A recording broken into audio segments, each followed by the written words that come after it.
todos vocês que me escolheram para ser alvo da pesquisa, né? Eu nunca imaginei uma coisa dessas.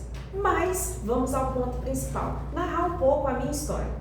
Eu sou Leandro Jacinto Pereira, nasci em 1969, no mês de setembro, no dia 17. Vou falar de trás para frente para poder marcar que vocês possam mandar presente para mim no ano que vem. Mas falar da minha história é falar da história de uma menina comum, altamente comum. Meus pais eram muito pobres, tá? E eles tinham toda uma vivência do cotidiano da época. As questões de lutarem por uma vida, para se alimentarem, para terem a casa deles, mas também viviam as questões da infidelidade, viviam as questões das traições, principalmente não, única e exclusivamente do meu pai, né, gente? Mas a vida ali era um contexto que não me apresentava elementos para eu crescer num ambiente crítico e ver racismo, ver xenofobia, ver a questão da homofobia, ver todas as discriminações que afastam as pessoas. Eu, muito cedo, fui introduzida no ambiente evangélico, mas eu não me sentia parte daquele ambiente. Para mim, era um ambiente que me trazia um pouco de estranheza por causa dos discursos e também por causa da elitização que eu sentia ali. Mas a família era evangélica, eu estava dentro daquele contexto. E aí eu costumo dizer que eu vejo muito tenuamente, quando eu entro para a escola de samba, eu narro isso, que passou um arrastão do Vão das Bocas, eu larguei da mão da minha mãe, eu acompanhei o arrastão e ali eu me apaixonei pela cultura popular. Eu não sei muito bem expressar com palavras de uma criança de 6 anos, porque foi quando isso aconteceu, mas eu me identifiquei com a questão popular. Eu observo que ali eu começo uma identificação não com um lado luxuoso, não com um lado mais elitista, não com um lado mais estruturado de uma sociedade, mas com as questões da estrutura das manifestações populares. Eu tinha já naquela época uma empatia com esses ambientes, com essas formas de vida, com essas formas de organização da própria existência. E aí eu vou crescendo dentro da escola pública. A escola pública, ela me incentivava muito a questão da leitura, mas a minha própria família não tinha noção do que eu ia fazer depois que terminasse a antiga 4ª série. Eu é que chegava e falava assim: mãe, depois que eu terminar isso aqui, nessa escolinha, para onde que eu vou? E ela não sabia. E aí eu ia buscar, porque além dos meus pais serem pobres, eram semi-analfabetos. Não tinha essa questão da introdução da importância de estudar. Eu, por mim, é que via essa situação. Aí fui para outras escolas, estudava, até que um dia eu falei assim: bem, aqui essa escola vai até a 8ª série, 9º ano agora. E depois o que eu vou fazer? Não sei o que eu vou fazer. Soube de uma outra escola que fica localizada na Vila Isabel, o Moacir Padilha. Eu mesma fui e fiz minha matrícula lá. Para vocês terem uma ideia, eu saí a pé da Caixa d'Água e fui até o Moacir Padilha fazer minha matrícula. Só que tinha que alguém assinar. Eu não tinha ninguém para assinar. Então eu fui obrigar a minha mãe a ir lá e assinar. Aí fiz o 9º ano, que era a 8ª série lá, e tinha que estudar à noite. As pessoas perguntavam para minha mãe na época, que aí eu já dei um salto enorme na minha história. Sua filha vai estudar à noite, vai fazer magistério à noite lá na Vila Isabel? Nossa, ela vai virar piranha.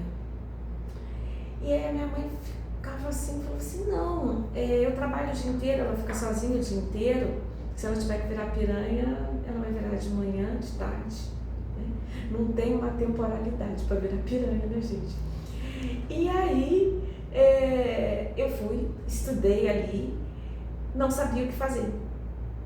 eu fiz o magistério, não foi por uma opção, e eu falava muito, e tem que se observar isso com os nossos alunos, que não foi uma opção, não foi um desejo, não foi algo que eu sonhava fazer. Eu fiz porque minha mãe falava para mim, olha, você vai ter um emprego, você vai conseguir uma boa formação, você não vai lavar roupa, você não vai ser empregada doméstica, você não vai ser passadeira, não vai ser faxineira, não vai ser cozinheira, você vai ser professora. Mas os meus colegas, eles tinham outro pensamento, eles queriam fazer outras coisas. E aí eu verbalizava, poxa, se vocês me virem numa sala de aula, vocês verão uma pessoa infeliz. Fiz o magistério, terminei os 4 anos do curso normal, fiz o primeiro concurso, passei, entrei numa sala de aula e eu não era uma pessoa infeliz. Eu era uma pessoa muito feliz. Porque com 19, 20 anos eu pulava corda com as crianças, eu brincava com as crianças, eu tinha dinheiro para fazer festa do aniversariante do mês, coisas que eu não tinha na minha infância, então eu enfeitava a sala, eu fazia painel, eu alfabetizava aquelas crianças, eu levei para as crianças a minha paixão por ler, por escrever, e eu era muito feliz. E os meus alunos, eles iam na minha casa me buscar de manhã para a gente ir junto para a escola. E isso era muito bacana. Então, o que eu quero marcar aqui para os jovens, né, para os adolescentes, para as crianças, é que por vezes as nossas escolhas, elas não conduzem aquilo que a gente tem no coração, elas são conduzidas pelo coletivo, ainda mais 18, 19 anos. Mas, graças a Deus, graças ao meu Ori, tudo deu certo e eu fui para a profissão que realmente eu queria fazer. Mas até aí eu estava vendo questões realmente raciais? Não, não estava vendo. E falo para vocês, estava tudo muito tranquilo, porque eu estava dentre as camadas populares. Eu ainda não tinha sido rejeitada por causa da cor da pele. Eu achava assim, né? Mas existem outras questões aí, né? Outras camadas nessa cebola grande que é a nossa vida. Quando eu entro realmente lá para a escola, os alunos, a minha relação com os alunos foi fantástica. A minha relação com os meus pais já não foi fantástica. Vamos dar a pior turma para ela, vamos dar a turma de repetentes para ela, olha, ela não está fazendo isso aqui legal, olha, ela não tem que explicar que existe ditongo crescente e decrescente, ela tem que dizer que é ditongo. E eu queria dizer para os meus alunos um mundo de coisas que eu tinha aprendido, né? Mas os meus pares dentro das escolas eram brancos e elas falavam que não podia. E aí você começa a subverter. E foi isso que eu fiz, eu comecei a subverter, ensinar o que eu queria, né? Dentro de um cronograma, lógico, mas podia ir além, eles podiam saber coisas importantes. E nessa pegada eu descubro que eu estava alfabetizando crianças, tanto na questão da leitura, tanto na questão da escrita, mas eu também estava alfabetizando crianças e me auto-alfabetizando para ler essa vida que é muito dura, que é muito cruel. Não é uma vida cor-de-rosa. E eu vou me percebendo negra. Quando eu entro para a universidade, eu olho ao redor, tá? E não tinha gente como eu. Não. Tinha uns 2 que eram africanos, né? Mas eles eram africanos ricos, graças a Deus, né? E eles eram muito, muito bem vestidos, né, com aquelas roupas características da cultura deles, do país deles, e não tinha gente como eu.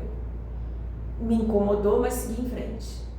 E a cada dia eu comecei a ver que em determinados espaços cabiam negros e em determinados espaços eles não eram aceitos. Um estágio que era muito bem remunerado e que eu não conseguia. Mas um concurso público que eu sentava e era eu e a prova, eu conseguia. Tá?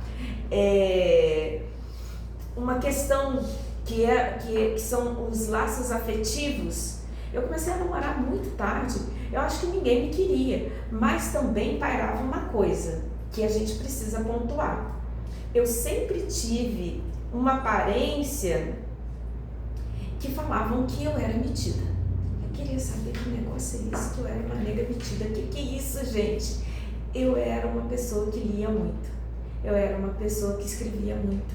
Eu era uma pessoa que eu fiz um curso de inglês popular, tá? E aí eu fui fazer vestibular. De 10 questões, acertei 9. Bacana, né? Então, todas as vezes que era a Leandra, o papel, a Leandra, o concurso, a Leandra sem nenhuma interferência da sociedade, eu passava, eu conseguia, eu conquistava. Quando era uma outra questão, eu não conquistava, ou eu tinha muitos obstáculos. E aí, politicamente falando, eu fui tendo acesso a leituras específicas, né? Na época era Munanga, Milton Santos.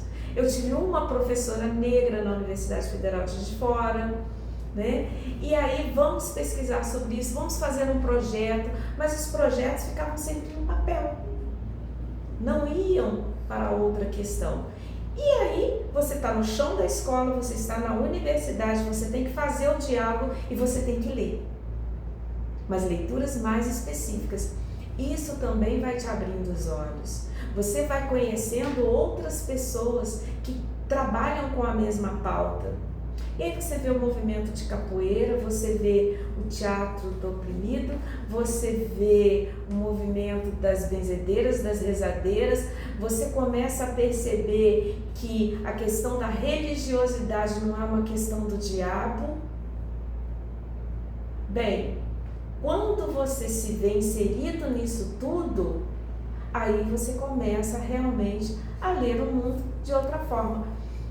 Mas eu já estou pronta? Eu já fui alfabetizada, letrada totalmente nas questões que possam estar postas nesse mundo? Não, gente, eu estou na caminhada, eu estou me letrando ainda, eu estou me alfabetizando, eu estou ainda convivendo com pessoas, eu ainda tenho que ler muita coisa, eu ainda tenho que intervir em muita coisa, eu ainda tenho que... E quando eu digo ler o livro, mas ler o mundo, eu tenho ainda que analisar muitos discursos, eu tenho que me apropriar de outras leituras, eu tenho que também me apropriar da minha questão de ancestralidade. No primeiro bloco eu falei para vocês que eu não sentia a minha família como um conjunto que me pertencia. Eu achava que não tinha nada a ver com aquele povo, com aquela gente. Por quê? Né? Eu não conseguia ter similaritudes. Eu tenho um irmão e, na verdade, hoje a gente nem se fala, mas o pensamento dele era totalmente divergente do meu pensamento. O pensamento do meu pai era totalmente divergente do meu pensamento. O pensamento da minha mãe era totalmente divergente do meu pensamento. Quem era eu ali? Eu não me sentia pertencendo. E isso me incomodava muito, né? E falo para vocês, essa questão que eu trago lá da infância, eu trago para aqui, para a Leandra de 55 anos. Eu chego em determinados ambientes, em determinados territórios, eu não me sinto pertencente àquilo. E aí eu começo a brigar comigo mesma ou eu começo a me afastar daqueles territórios. Eu tenho isso. Porque quando vocês me chamam assim, Leandra, a gente quer fazer uma entrevista e falar sobre a sua história. Gente,